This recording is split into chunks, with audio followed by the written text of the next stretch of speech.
Hérna,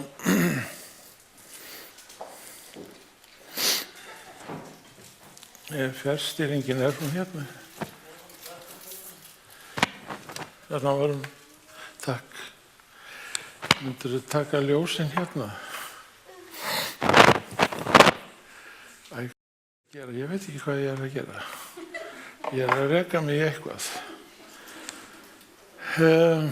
Já, þetta var sagan af lyklana. En mér langar til þess að rifja upp með okkur hluti sem að skipta máli. Og Mattheus 24 eiginlega síðasta ræðan sem að Jesú hélt. Hann einn með lærisveinum sínum og þeir vilja gjarnan fá að vita hvenær hann komi aftur og biðja að hann segi þeim hvaða tákn mun eiga sér stað áður en hann kemur aftur. Og þeir sýna honum musterið. Þetta enda musteri Salómons og Nebúkadnesar sá til þess að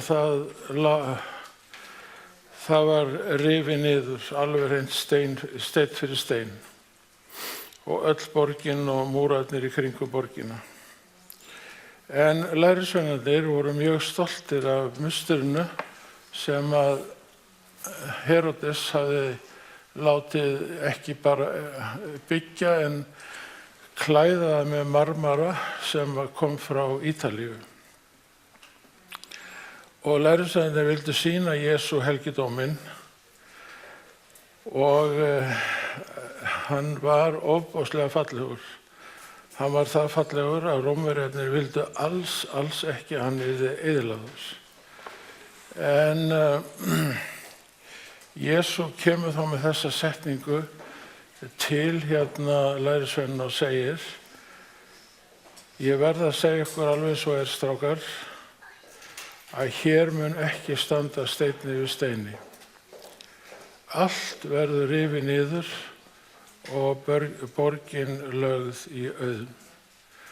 Og þeir varla trúðu því sem að Jesús var að segja, en hann fer svo með strákana yfir Kídrón lækinn og þeir setjast á Olíufjallið. Og þá vilja þeir fá að vita hvenær táknið með eyðingu í Jerúsalem mun eiga sér stað og hvert tákn komu hans sé í raun og veru. Og Jesús hann alveg til í að segja það. Og það svolítið merkilegt með Jesú að hann vill að orð Guðs sé grundvöllurinn fyrir trú lærisveinanna. Þess vegna segir hann: Þegar þér sjáið viðurstyggð eyðingarinnar sem Daníel spámaður talar standa á helgum stað, lesandinn athugi það. Þá skuluð þið flýja frá Júdeu og frá Jerúsalem, því að eyðing borgarinnar fyrir dyrum. Og hann hefði alveg getað sagt sem spámaður: Nú ætla ég að segja ykkur hvað muni gerast. En það sem Jesús gerir að hann vitnar í Biblíuna og hann vitnar í Daníel og svo leggur hann áherslu á það að lesa Daníel og segir: Lesandinn athugi það sem stendur í Daníels bók varðandi eyðingu Jerúsalem. Þannig að Jesús vill endilega að við lesum í Biblíunni. Og hér sjáum við að Jesús hann að rannsaka, ég ímynda mér, Daníelsbókina meðal annars, og hann vill að lærisveinarnir viti að það sem hann segir, það stendur í Biblíunni. Það skiptir Jesú ofboðslega miklu máli. Nú, ef við förum í Lúkas, þá segir Lúkas okkur hver þessi viðurstyggð eyðingarinnar sé. Hann segir að það kemur her sem mun umkringja Jerúsalem. Og þegar þið sjáið það, þá skuluð þið flýja. Þið sem eigið heima í Jerúsalem og þið sem eigið heima í Júdeu. Þið skuluð ekki hika, komið ykkur í burtu undir eins. Og hér spádómurinn sem að Jesús hefur örugglega verið að vitna til. Hann segir, spádómurinn, ofríkisfullir menn munu sundur mola þjóð þína. Þetta rosalega hörð orð. Sundur mola þjóð þína. Þessi vitrun mun rætast, segir Daniel, en þeir munu sjálfur undir lok líða. Og þessi spádómur, hann rættist alveg hreint upp á millimetr. Hér það að rómverski herinn kemur árið 66 og sest borgina. En svo eins og upp úr þurru, þá hverfur herinn. Hann fer í burtu. Og Júdamenn halda að Guð sé með þeim og að Guð hafi gert þetta og að sigurinn sé þeirra. Þess að elta Rómverjana og brytja þá niður í þröngum dal og þið getið rétt ímynda ykkur hvort að Rómverjarnir hafi ekki hugsað þegjandi þörfina. Þetta var það versta sem þeir gátu gert. En það sem að gerist það að hinir kristnu, þeir fá 4 ár til þess að flýja.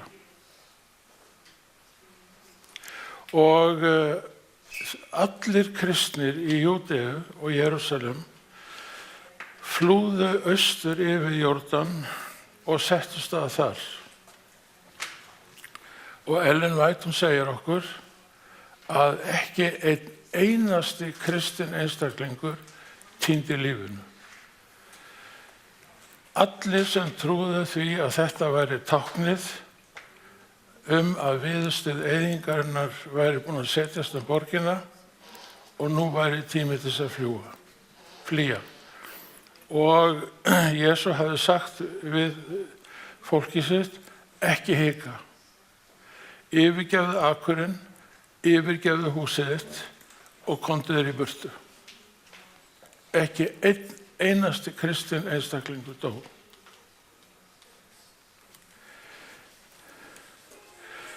Og hér sjáum við mynd af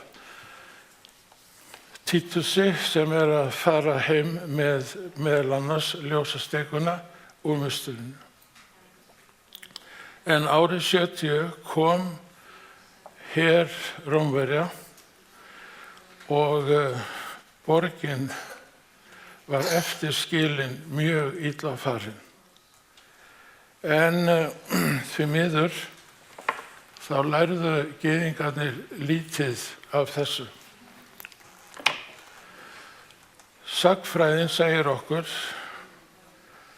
að Rómverjarnir hafi tekið með sér það bil, þetta ekki nákvæm tala, sem segir sig sjálft, það var enginn sem var til að telja, en það bil 100.000 ungmenni gyðinga voru herleiddir til Rómar.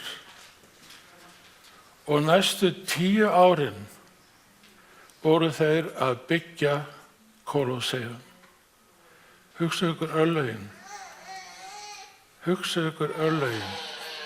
Ef að þeir hefðu trúað Jesú, þá hefði enginn þeirra verið herleiddur til Rómar og þurft að reisa þennan skemmtistað.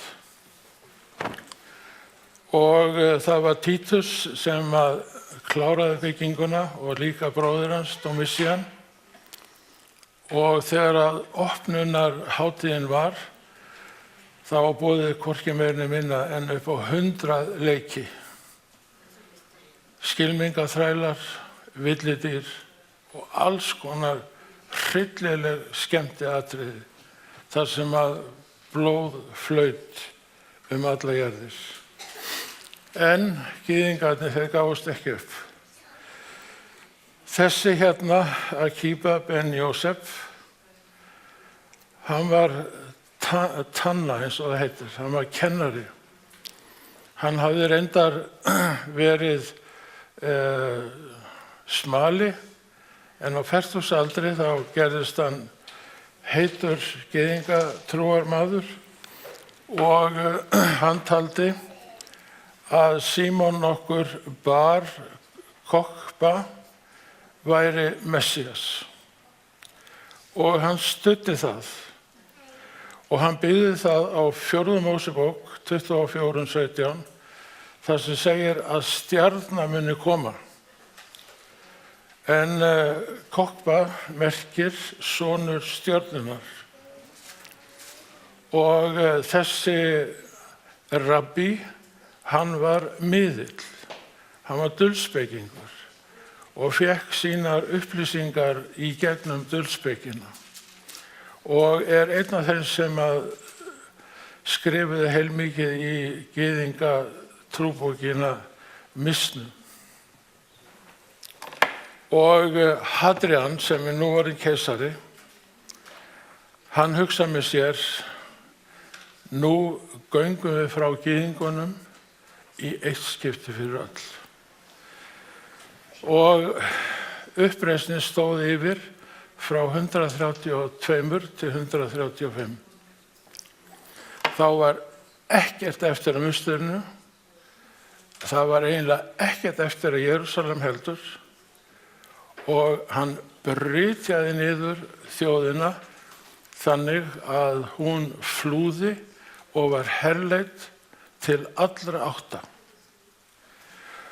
Og hann nefndi Jerúsalem eftir sjálfum sér, Elias, og nú skyldi ekki lengur heita Júdea, heldur Palestína, og hann gerði hvíldardags helgihald að glæpsamlegum atburði sem mætti refsa með harðri hegningu. Gyðingar sneru aldrei aftur til fyrirheita landsins fyrir 1948. Og það engin friður eins og við vitum í Mið-Austurlöndum. En Jesús hafði sagt, þegar þið sjáið viðurstyggð eyðingarinnar, þá flýið þið. Og þeir flúðu á milli 66 og 70. Þá kom Títus og svo kemur Hadrian og þegar hann búinn með sitt verk, þá ekkert eftir af þjóðinni. Og það sem að skiptir okkur máli vinir, það það að svipa mun eiga sér stað áður en Jesús kemur aftur. Og þegar Jesús sendir okkur skilaboð að hverfa úr borgum og bæjum og finna okkur stað annar staðar, þá munum við halda lífi. Og hrafnarnir munum færa okkur matinn. Þetta lofað. Hinir kristnu, þeir flúðu og enginn þeirra dó. En það auðvitað Jesús sjálfur sem morgunstjarnan. Það ekki Kokhba sem var það, heldur Jesús Kristur. Og svo segir Jesús í þessari ræðu sinni að það verður mikil þrenging eftir þessa daga. Og þrengingin hún svo heiftarleg að Jesús segir ef hún verður ekki stytt, þá mun kristindómurinn líða undir lok. En sem betur fer að þá stoppaði Guð rannsóknarréttinn. Það var ekki bara einn rannsóknarréttur, þeir voru margir. En þeir sem voru harðastir gegn hinum kristnu, það voru Spánverjarnir og því miður Portúgalir, en líka aðrir rannsóknarréttir. Og þannig að þrengingin hún var alveg heiftarleg. Og þessi mynd sem þið sjáu, hún er úr blaðinu Sagan öll sem ekki er lengur gefin út. Ég vildi ekki koma með neinar aðra myndir því að þær eru svo hryllilega ljótar að það er ekki hægt að horfa á þær. Og stytting þessara daga kom árið 1620. Hér eru svokallaðir separatistar, ekki púritanar, sem líka eru kallaðir pílagrimsfeðurnir, að leggja úr höfn í Hollandi til þess að fara til nýja heimsins. Og ástæðan er einfaldlega sú að þeir voru ofsóttir af púritunum í Englandi. Og kvöld eitt þá voru púritanarnir mættir og þá sagðu separatistarnir, nú flýjum við til Hollands því að þar er samviskufrelsi.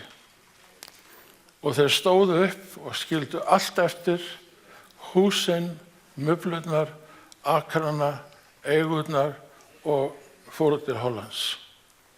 Voru þar í 18 ár að koma sér á fætur aftur og síðan ákváðu þeir að reyna að flýja til nýja heimsins. Og það er greinlegt að maður les Ellen White að Guð var að leiðbeina þeim í þessum efnum. Hér er John Robinson að fara með bæn áður en fara borð í Speedwell og Mayflower til þess að fara fyrst til Bretlands og þaðan til Ameríku. En hér byrjar stytting þessara daga því að þeir áttu að endast til ársins 1798. Þannig að Jesús sá til þess að þessi dagar eru styttir og að börn hans gætu flúið út í óbyggðirnar til þess að tilbiðja Guð sinn samkvæmt sinni eigin samvisku. Og hér sjáum við nokkra af þeim sem að fóru yfir hafið. Þeir eru hér reyndar borð í bát sem að heitir Speedwell og þeir urðu að hætta við að nota það skip vegna þess að það lag. En hér sjáum við fremst á myndinni flotta kristnar hetjur, William Brewster, John Carver sem var nýlendustjóri. Hann deyr reyndar bara rétt eftir að þeir eru komnir til Ameríku og þá er það William Bradford sem tekur við sem nýlendustjóri. Og svo höfum við þarna lengst til hægri á myndinni Miles Standish og takta eftir stóru biblíunni sem þeir hafa með sér.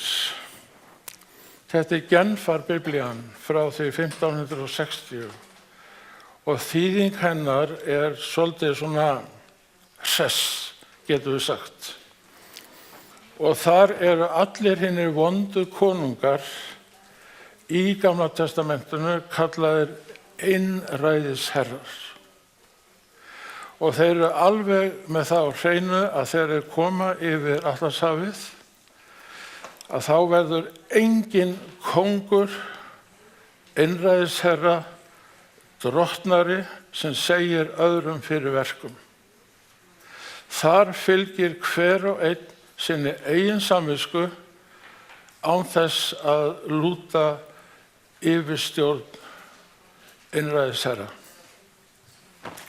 Þeir voru búin að fá meira en nóg af því bæði í Bretlandi og annars staðar. Og hér sjáum við myndir af þessum einstaklingum. myndin af Miles ímyndun því að það var ekki til nein mynd af honum í raun og veru.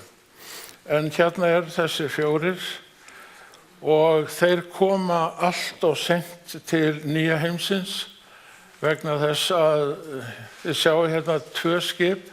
Seinna skipið hérna Speedwell og það lag það mikið að þeir eru að snúa við og fara bara á Mayflower yfir hafið.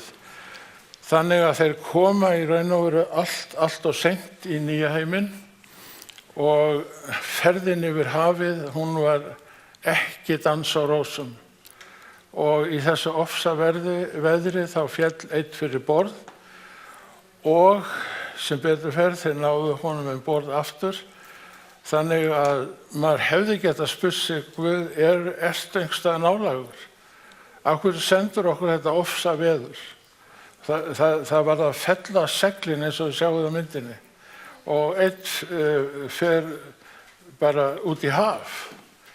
En bænin, trúin og traustið á Guði hélt þeim gangandi. En áður en farið var í land, þá urðu menn að skrifa undir heiti að hér í þessar nýlendu drottnar enginn yfir annars samvisku. Hér bara einn konungur og það konungur samvisku hvers og eins. Og þetta fékk nafnið Mayflower Compact. En svo ákveðnir voru þeir í þessu að þeir létu engan segja sig hér fyrir verkum. Og hérna sjáum við sennilega fyrstu þakkargjörðina, en án indíánanna, takið eftir, hefðu þeir ekki lifað af sennilega veturinn. Því þeir koma, ef maður rétt 9. nóvember, það komið vetur, það kalt, það frost og þeir eru búin með matinn. En indíánarnir áttu forðabúr og þessir kristnu separatistar komu mjög vel fram við indíánana. Og það var þeim að þakka að þeir lifðu af veturinn. Og hér verið að þakka Guði og indíánunum fyrir að þetta tókst. En svo segir Jesús, þegar eftir þrenging þessara daga, það að segja 1260 árana, mun sólin sortna, tunglið hætta að skína og stjörnur himinsins munu hrapa. Hér sjáum við mynd af bókabruna, en kirkjan að brenna bækur og biblíur,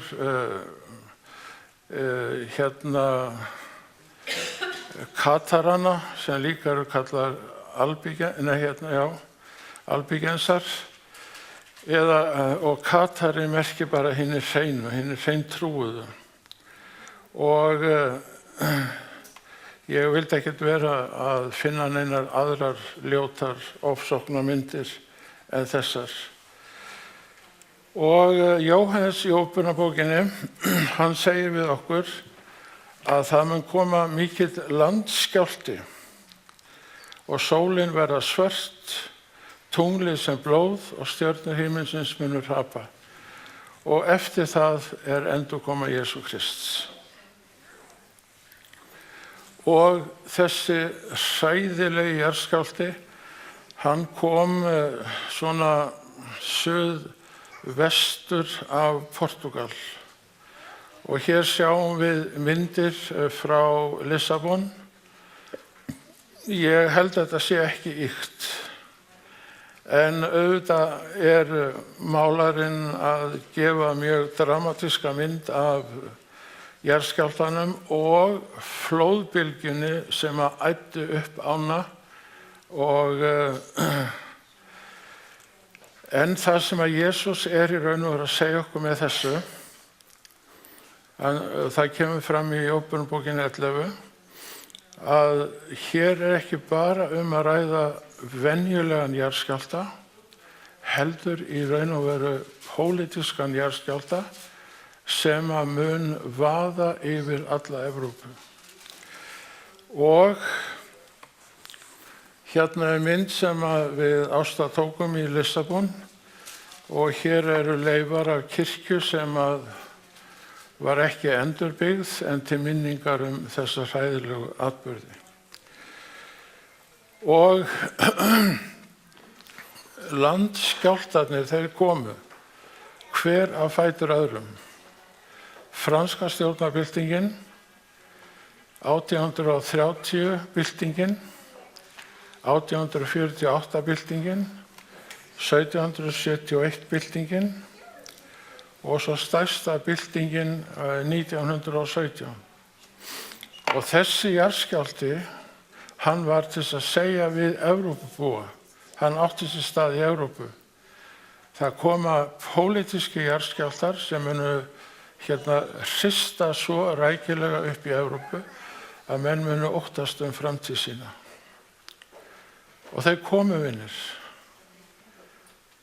Og Jesús sagði líka að það mun rísa ríki gegn ríki. Og hér sjáum við unga nasista í annarri heimsstyrjöldinni.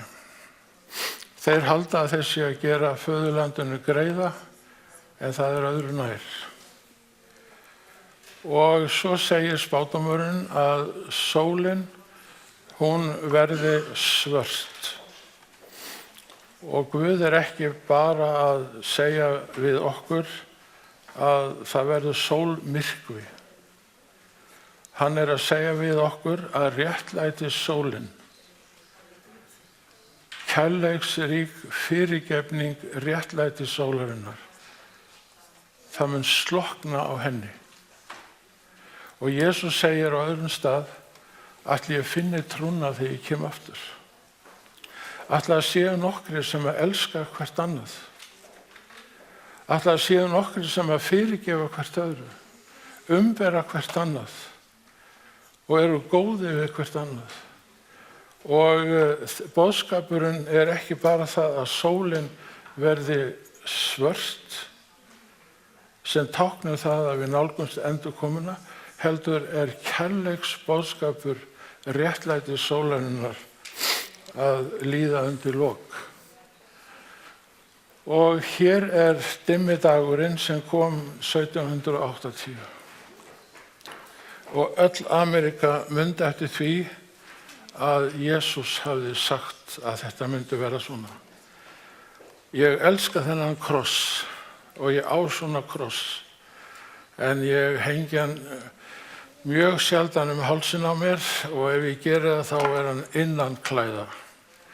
En þetta keltneski sólkrossin sem minnir á Malakía sem segir að réttlæti sólin, hún mun koma með græðandi áhrif undir vængjum sínum og fyrirgefa misgjörðir okkar mannanna og gera okkur sátt við Guð. Og svo segir að allt tunglið mun verða sem blóð. Nú tunglið í Biblíunni Biblían. Og ef að Biblían ekki lesin, þá munu menn rísa gegn mönnum og ófriður mun koma í kjölfarið og blóð mun renna. Vinir, að hafna fyrirgefningunni og hafna Biblíunni, það mjög alvarlegt. Og hvernig hafna ég Biblíunni? Með því að lesa aldrei neitt í henni. Ég ekkert að tala frekar til þín en sjálf mín. Og svo kom stjörnuhrapið 1833. Og í Biblíunni stendur að stjarna sé boðberi Guðs. Og ef að boðbera Guðs brenna upp eins og stjörnuhröpin, hver er þá eftir til þess að flytja náðarboðskapinn? Enginn. Og aftur segir Jesús, ætli ég finni trúna þegar ég kem aftur. Og Jesús segir eiginlega, því miður, þá verður það þannig að hún verður eiginlega ekki til. Af hverju? Fólk er búið að hafna fyrirgefningunni. Fólk er búið að hafna Biblíunni og í kjölfarið uppskerum við það sem við hefum sáð. En Jesús er morgunstjarnan og boðberar hans, þú og ég, eru líka stjörnur. Það er mjög stutt eftir af því sem ég ætla að segja hér í dag. En hér sjáum við dálítið merkilega setningu.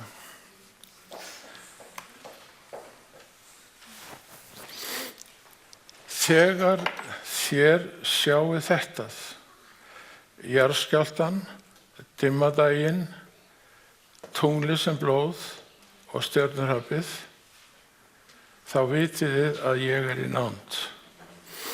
En það sem að Jesús segir líka er þetta: þeir sem sjá þessi tákn, það er kynslóðin sem mun ekki líða undir lok. Og þessi kynslóð heitir aðventkynslóðin.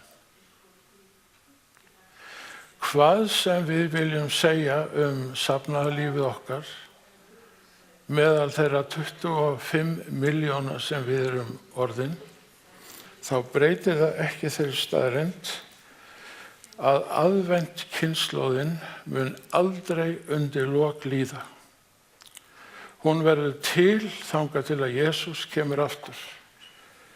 Og hér nefni ég fáein nöfn sem voru frumkvöðlar aðventkynslóðarinnar. Jóhann Albrecht, lúterstrúarmaður í Þýskalandi, Edvard Irving, presbyteriani í Skotlandi, Joseph Wolf, gyðingur sem gerðist kristinn.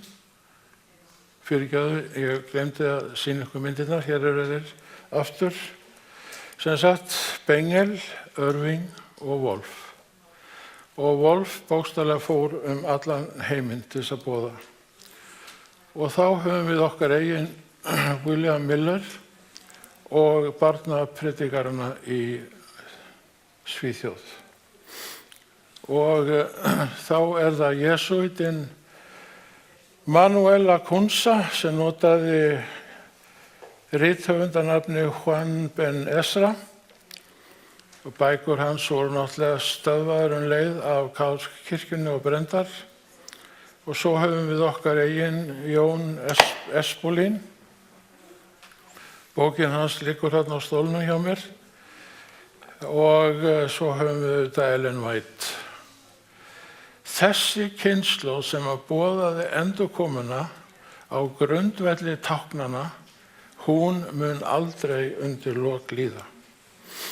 Og þá höfum við vinina okkar, Davíð og Inger Östlund, en hann kemur hingað 1897 með aðventboðskapinn og Ójóð Olsen, aðeins 24 ára gamall, kemur 1911 og fær viðurnefnið Íslands Olsen, en hann er í raun og veru sá sem að stofnar aðventkirkjuna hér heima. Þetta eru Jesús eigin orð að þessi kynslóð mun aldrei undir lok líða. Já, steinninn losnaði án þess að nokkuð mannsönd kæmi nærri, segir í Daniel 2, og endurkoma Jesús, hún er fyrir dyrum.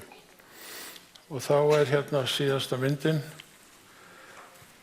Valið okkar er á milli Jesú Krists og heimsvelda þessarar jarðar. Þarna hefur þið styttuna úr Daniel 2 og valið er okkar á milli þessara tveggja hvað ég að segja, hugmyndafræði. Heimsveldin sem að hafa liðið undir lok hvert af öðru, eða trúin á það að Jesús komi aftur og skapi nýjan himinn og nýja jörð. Þar sem að réttlæti býr og friður ríkir, og ég verð að fá að bæta einu við. Þar sem enginn verður gamall eins og ég og enginn lasinn eins og ég og þar fá laglausir eins og ég tækifæri til að syngja. Og ég verð að játa það að ég hlakka til. Þakka Guð þolinmæðina.